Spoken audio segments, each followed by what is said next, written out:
We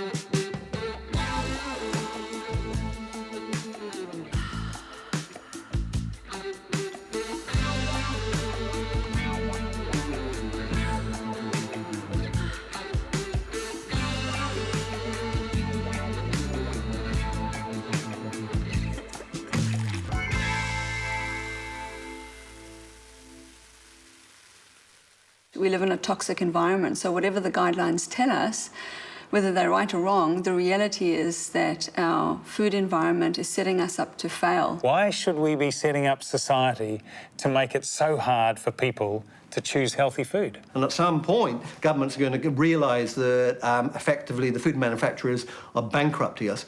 I mean, the only good thing from their point of view is you're going to die younger, which means they won't have to pay a pension.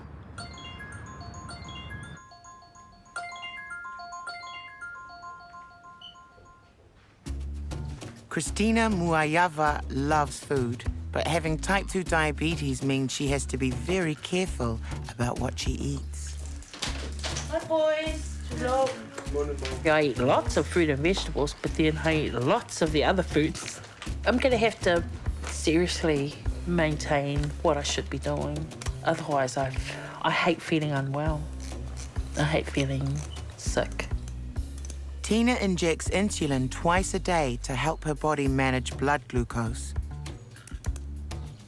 Last night, she had a sugar blowout, so she's not expecting good news from her daily blood test. A reading over 6 is high. 12.00. 8.1, but I didn't take my insulin and tablets last night, and I had koko Samoa, so thankfully it's all right this morning. But anything over 20, she faints, she just drops. Then have to pick her up. Left untreated, a diabetic coma is fatal. I had 1 koko Samoa last night, but I usually have 6 or 7, and it has to have a lot of sugar. It's not good for you, because I love koko Samoa. We can control blood sugar through diet. Many people don't realise a lot of carbohydrates will raise blood sugar levels. This is food they're about to eat. Amen. Amen. Check the boss.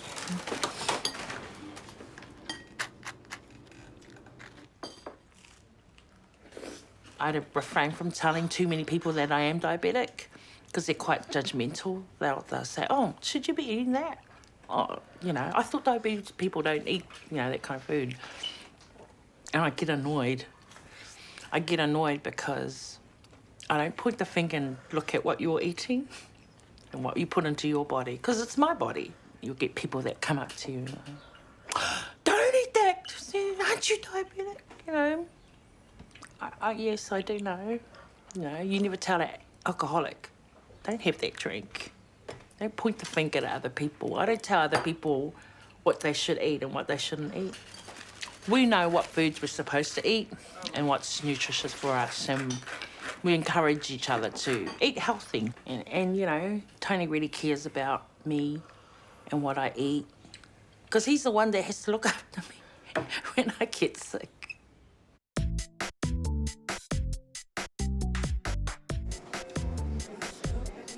For 16 hours a week, Brian Kairau's blood is filtered through a dialysis machine. It's a bit weird when you think that your life depends on this machine and how well it keeps you cleansed of all your toxins. And this is me. This is my renal system right there.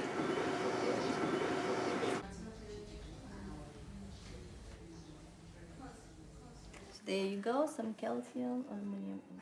This bug kicks my immune system in the butt. If they can't bring any of this infection in control and it continues to start wasting my limbs, they have no option but to remove my legs from below the knee.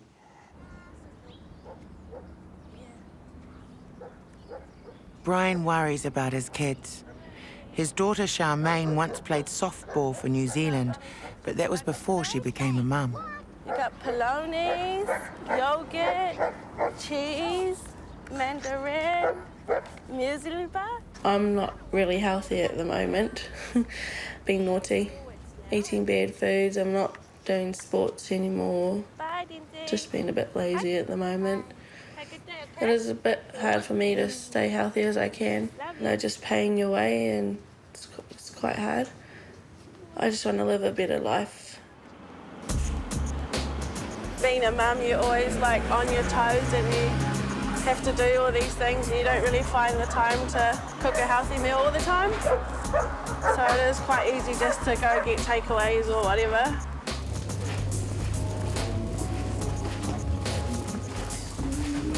Pretty big bag. Hi, Dad. Oh, hello, honey.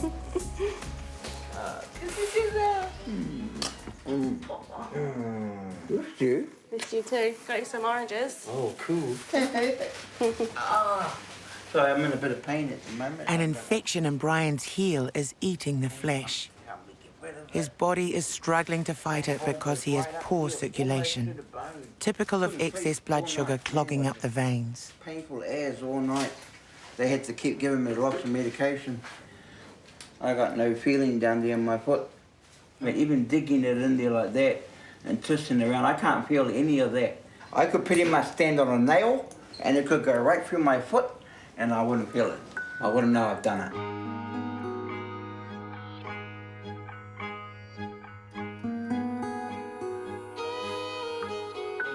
There's not much they can do for me anymore. I know he's struggling with it. Going from a fit, healthy man just downhill straight away, I think maybe he's a bit shamed about it. He told my brother that he doesn't think he'll make it. And I just broke down. I couldn't handle it. It was really sad to hear. I was actually ready to give up. I've been fighting for 8 years. I'd had enough, to be quite honest. Yeah. And then I called all my sons in. And I told them, they argued a bit, and they, come on, Dad. I said, and I apologised to them that I was not as strong as they thought I was. And they told me I was, but I said, nah. I said, I can't do this anymore. I said, it's just too hard. Just too damn hard. I can't do it.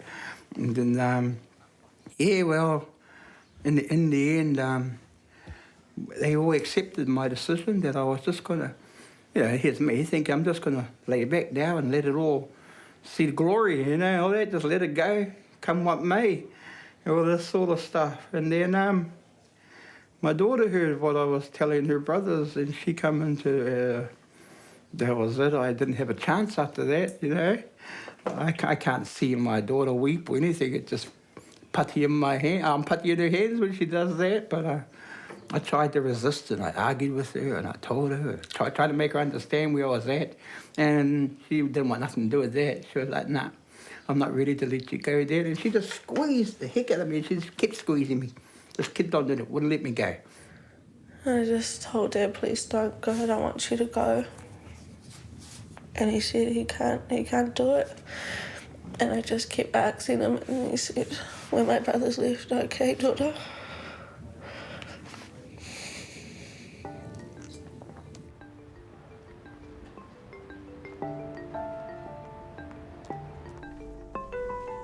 I'm the Archive Resources Coordinator for the Archive of Māori Pacific Music at the University of Auckland. Christina's family depends on her income. She's determined to keep working and avoid dialysis. She must be vigilant with her blood sugar. When I feel unwell, I probably haven't eaten. I'll get up and go and get something. It's me that's really tell everybody, oh, it's coffee break. Yeah. My father was a diabetic and he was on dialysis for 4 years before he passed away. My aunties and uncles, cousins, 3 brothers and 1 sister, we all have some kind of diabetes.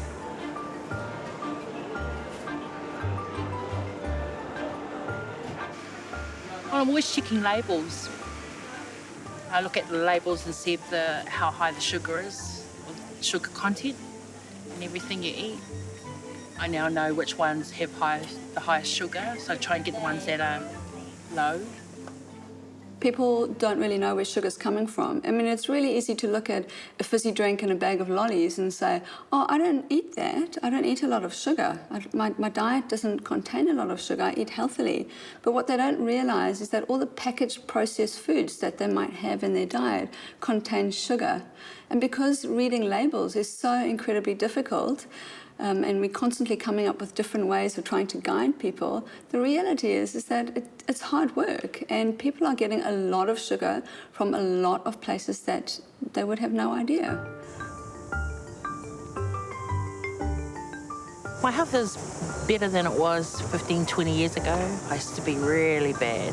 I used to eat everything and anything, drink a lot of fizzies. I used to drink heaps of fizzies. It was about 2005 when I collapsed at home. And that was, my first wake-up call. And then, I go really well.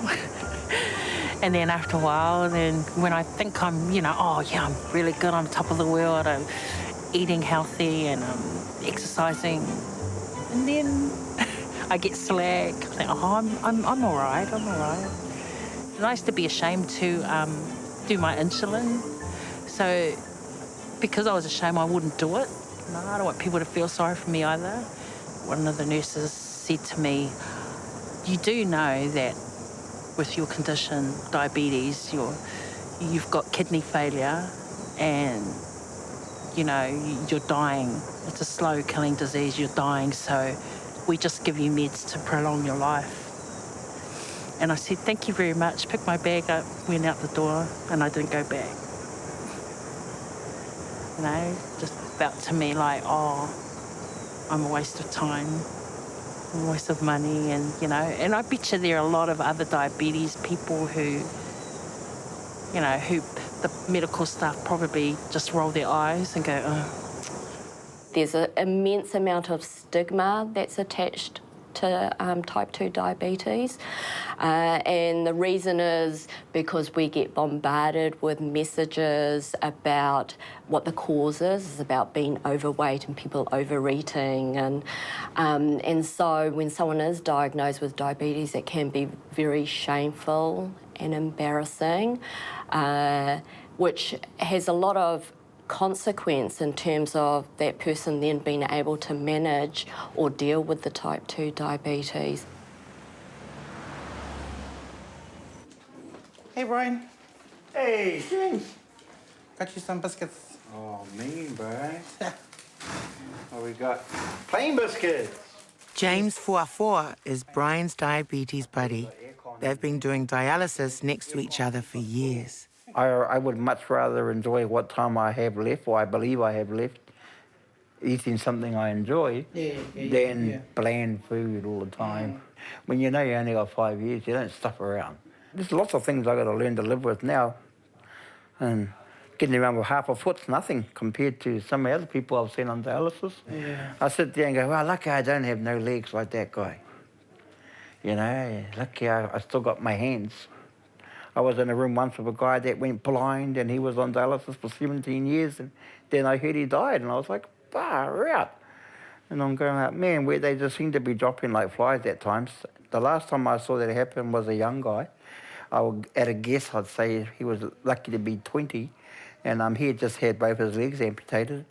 And 888 happened right next door to me. He was on the bed next door to me and the mother was hard out screaming and we're sitting there trying to pretend we're used to it. So it makes you sit back and think about, oh, crap, how long is it before it happens to me? No way. Hey, I can like it as well. And in saying that, I'm looking at these biscuits and I want to eat one. I think if you can afford to eat healthy, eat healthy. Hey, that's pretty much how it goes. Or the good kai, I would call it, is so cheap, that's what we can afford. So we feed that to our kids and ourselves and all that. You seldom see anybody that went to King's College or anything like that on dialysis, bro? All the ones that are coming through, guys like you and I, really. At 47, James is already a dialysis veteran. The average life expectancy on dialysis is 5 years. I've been doing dialysis almost 7 years now. Because both my parents are both diabetic, but yet I'm the only one who's doing dialysis. I was working for alert taxis, but I was getting blackouts, so it's when I started dialysis. I'm really careful kind of thing in what I eat kind of thing. I haven't had takeaways in ages. With the soft drinks, I just buy 1 can of Coke or Fanta. But mainly I just drink water. I stopped drinking. I probably will have a drink when I turn 50, if I can make it that far, yeah. The sugar has been there all my life. I know a lot of people that can live without sugar. And those same people find it hard to stop smoking or stop drinking alcohol. But, you know, I can stop those two things quite easily. It's not saying that one's more powerful than the other. I think it's just that, again, when you're being raised with something that's so freely available, really hard to kick it. Look at me, I'm perpetuating the cycle by letting my grandchildren have treats because I've got that mindset that that's what grandparents are for. You spoil your grandchildren, so. I never had a grandparent that I can remember, so I'm just hoping I'm going to do a good enough job to make my grandchildren happy. And sadly, I think that's also giving them treats. Christina, come back through. Is this your husband? Yeah. Can he come through? Oh, absolutely. Come on through. Thank you. Come back through to the same room. Okay. Hi, Stephen Best. Hi, Tony. Tony, come on through. Thanks, Steve. How's your diabetes going? Up and down, but it's all right. You know, like this morning it was 8. If you have diabetes, there's a risk you may have diabetic retinopathy at the back of your eye. It needs to be looked out for, and we need to find this before you're aware of it. You can just pop your forehead up against the headrest there again. So I can see where your cataract surgery has been done. And you have a little bit of cataract on your left eye. And this is the sort of cataract that we see more frequently in patients with diabetes. And I can see changes at the back of your eye, typical of diabetes. There are little dot and blot hemorrhages and some exudates, so where the vessels are leaking at the back of your eye. Certainly the biggest issue we have in New Zealand at the moment is diabetes and the secondary effects that has with respect to the eye. When we look at the back of the eye, we can see changes before the patients are aware of any symptoms. And the most important thing about diabetic retinopathy is that it's related to blood glucose control. If you have routinely poor blood glucose control, then you're more likely to have a worsening of the diabetic retinopathy at the back of your eye. And lifelong treatment's required. In the worst case scenario, people will actually have bleeding into the vitreous, which is the gel inside the eye.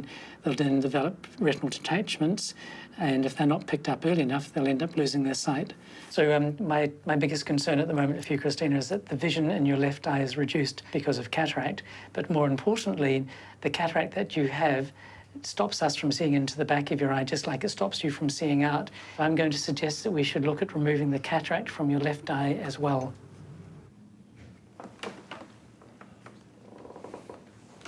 Brian's doctors have decided there's nothing more they can do. They're going to cut his foot off. I now understand why people want their legs amputated, because the pain's, it's not nice. It's probably the best way to put it is I'm a pretty tough guy and that keeps kicking my butt.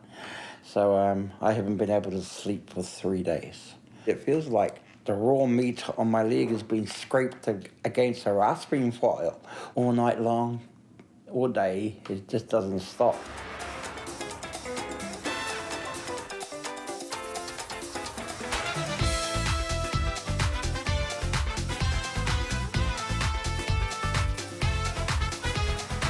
Right now, I'm getting a health check done.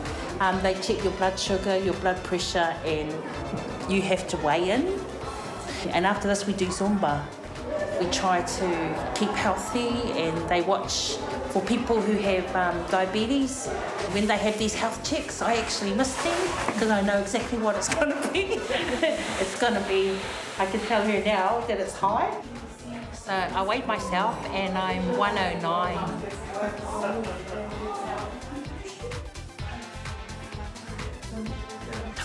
It's very high. You need to double check. That's a dangerous blood pressure. I know.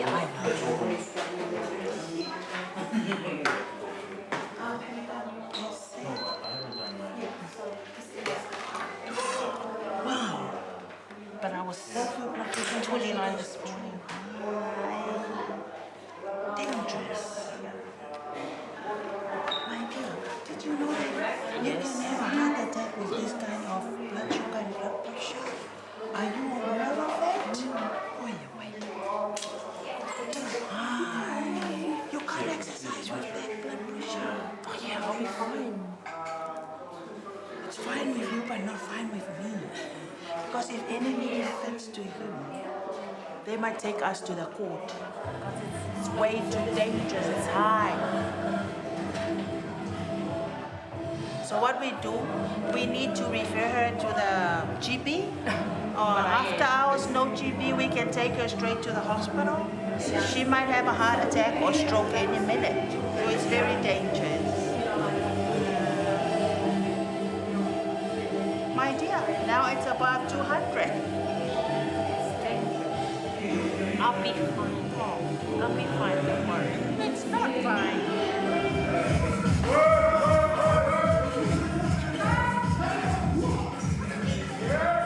Christina went straight to the emergency ward.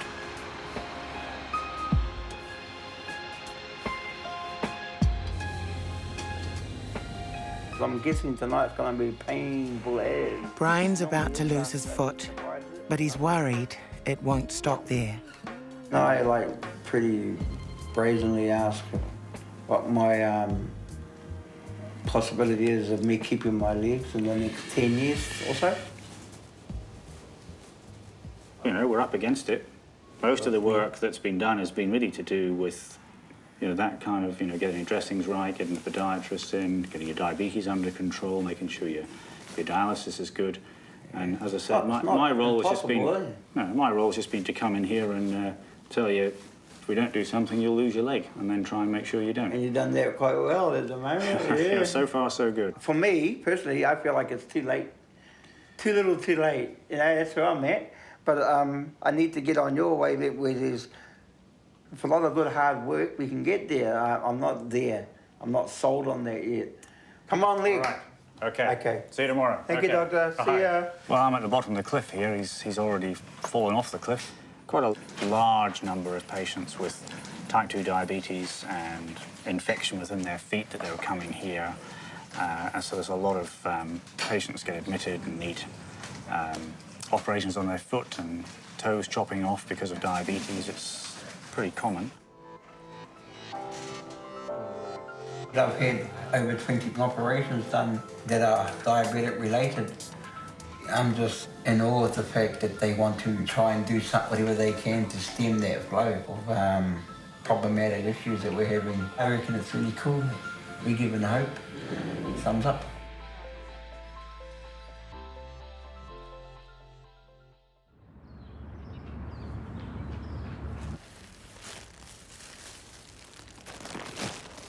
I'm resting at home today. I've been in hospital for 2 nights. The doctor said that my kidneys are functioning at 50% and it's deteriorated in the last 3 months at a fast rate. I just know I want to live longer for my kids and my husband and be happy. Food makes me happy. Everything in my life is around food. Our meals together, they're important. That's when we talk, about our day. And I don't know if I eat more when I'm depressed, but I know I eat more when I'm happy. So I'm happy all the time. Yeah, we've been together 34 years. She's my soulmate, so yeah. She's the mother of my 2 boys, so I've never smoked in my life. I've never drank alcohol in my life. I've never taken illicit drugs. Only that, yeah, I have this slow-killing disease called diabetes. Hey, Brian. Hello, Patricia. Okay. It's So you know that why time. I'm here, eh? Yes. Yeah? You're going to take my dressing down. Yes. So the doctor can have a look. Yes. All right. Want me to hold it up? Yep, please. Brian's about to see the remains of his foot for the first time, and it's uncomfortable viewing. One post-amputated foot. Just got to hope that this all heals up nicely and then I can keep my foot. Yep. We've got Aquacell in there as well. Aquacell dressing. Yeah. There it is. Cool. Thank you. Right. No worries. This is all a consequence of not listening to the doctors 15 years ago when I was first diagnosed with diabetes. And yeah, unfortunately, this is one of the things that can happen. You can have very slowly start getting amputations. And I've got all these things showing up on my hands. And if they can't find out what's causing that and they start to swell and get infected, then I'll start losing fingers as well. I can't turn the clock back and say, I should have done this and should have done that. I just have to accept that 15 years ago, I made a choice not to listen to the doctors, and as a consequence of that choice is what I'm facing today now. Hello, Mamoko. You gonna climb up here? Hang on, Papa gonna lower the bed. Papa lower the bed first? Hey? Come on, then you climb up, hey? Watch out for Papa's leg. Climb up. Careful. Climb up. Huggy, huggy. Huggy, huggy. Hello. Ah, cool. Hello, honey. Hello. Mwah. Yeah. Oh, mwah. Papa miss you. You want to have a look at my leg? Again. Yeah. You want to see it? Okay. You sure? You ready? What it look like? Blood and meat. Blood and meat. In your toe. And my toe. My toe gone. Hey, Moko. I'm looking forward to finally going to be discharged. I've spent the last 8 years in our hospital, but I'm looking forward to being around my family.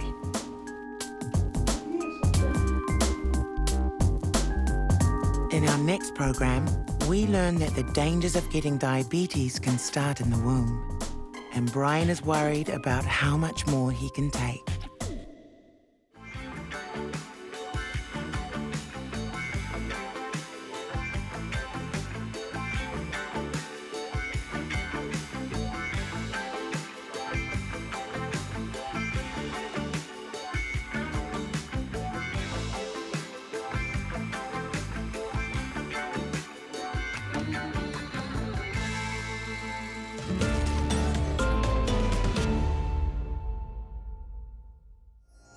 Attitude was made with funding from New Zealand On Air.